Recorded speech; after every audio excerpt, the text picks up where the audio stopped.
Hi there, Michael Hobson here, founder of Classic Records, and I'm here to talk about mastering copies, and which will give me an opportunity to explain to people, which I've done previously in other formats or sessions, but this will be dedicated in a sense to the classic philosophy that we started with, and in some ways makes us, I think, a little unique compared to other approaches.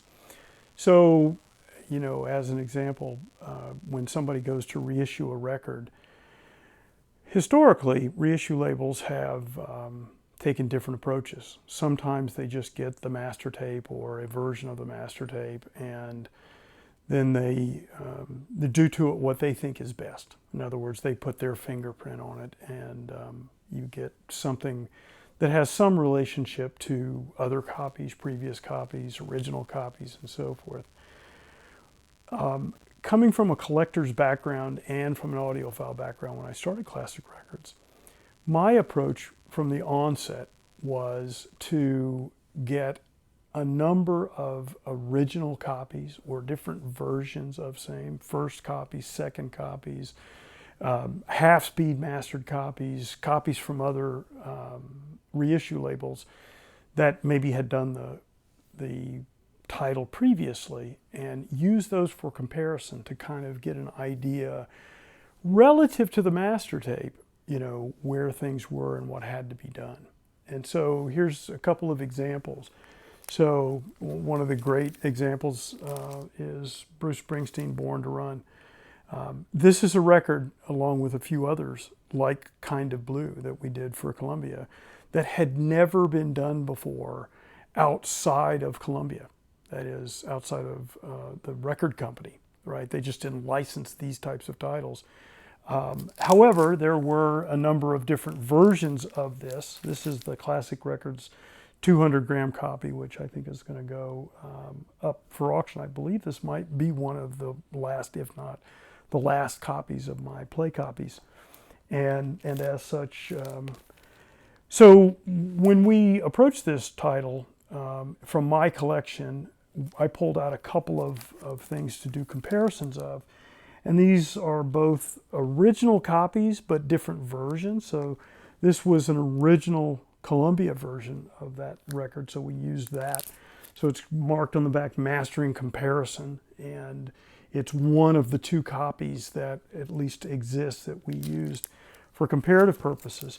The other would have been the so-called famous half-speed mastered, also done by Columbia back in the day, and so we used that to do the comparisons. And so, we kept these around for a very long time, and now it seems like maybe there are people that would like to be able to do the comparison like we did all those years ago.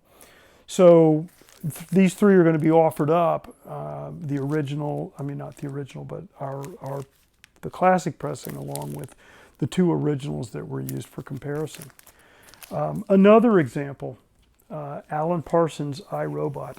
And this is one of my favorite stories, actually, because no one previous to us, that's Classic Records, used the original flat master.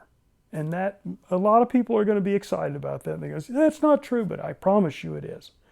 And the reason is that the Arista had a copy of the tape, a copy that was provided them of what you would call a production copy from Alan Parsons.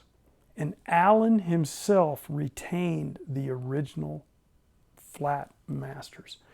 Turns out, fortuitously, Alan lives here in Southern California. And when we licensed this title from Arista, I reached out to Alan. Actually, at the time, to be honest with you, he was the head of Abbey Road Studios in London. And I actually was in London on other business.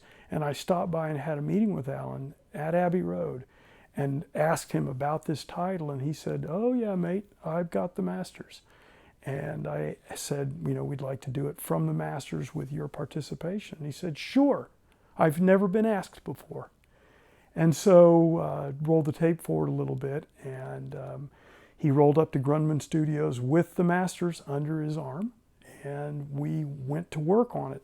So in that case, it's an interesting thing because there wasn't really a need on some level to go back to an original Arista copy. Or at least if we did, I don't have that any longer. But one thing I did do, and he was interested in this because he hadn't realized that Mobile Fidelity had done a reissue of it years and years ago. He had no idea. And so I said, oh yeah, you know, I have this UHQR. It was pressed in Japan. He goes, well, I want to hear that. And so we used this copy to, just for those purposes, for Alan to listen to. But he gave us direction during the session on how it should be. And so to be honest, that's as good as it gets, really. And I had that same experience with Graham Nash as well on a separate release. But nonetheless, this would be the only one that I know of copies that we used for comparative purposes. Let me take a minute just to explain how that worked. On a cutting lathe, there's a turntable, a platter that can spin at 33 or 45 or different speeds. And there's a tone arm that is connected to that as well.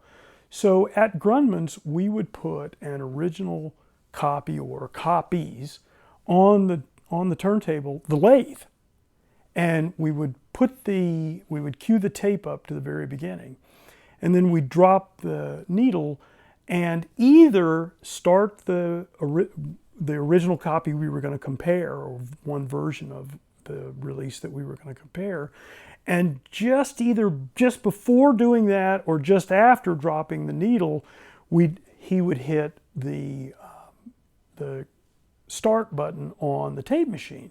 And so you had this like lag either one way or the other. But the point is that you could A/B the two, right? You had a button on the mastering console where you could push one input versus the other input. So you had the ability to listen to the master tape, start off flat, right off the tape, versus what had been done previously, or an original copy, a second pressing, a Mobile Fidelity reissue, a half-speed master, whatever. You could get a feeling for what had been done previously. And I mentioned we wanted always to preserve some level of the original intention by the artist or the producer or the record label. We didn't want to just go at this blindly and go, no, we don't want to hear anything else. We know how to do this. It was like, you know what, let's be respectful and let's listen to these different copies, and then let's see what we can retain, what's really good and use as a guide, and then what is it that we can do by virtue of maybe better equipment, better cutting, and all the rest of the process that can bring a little bit more to that title, bring a little, make it be a little more accessible, musically to the listener. So that's the approach we took. So another example, the famous Muddy Waters folk singer on chess, legendary title, audiophile title, legendary blues title, to be honest. And this is a very interesting title because there's a number of pressings. Oh my goodness. I mean, there are original black label pressings, which the black label chess, some people know. To be honest, I don't even have one of those. They're incredibly rare. But what I do have, and what is part of the mastering copies, is a second pressing. And here's the chess second pressing. It's got a deep groove, so it's from back in the day and so forth, and it's got an original jacket.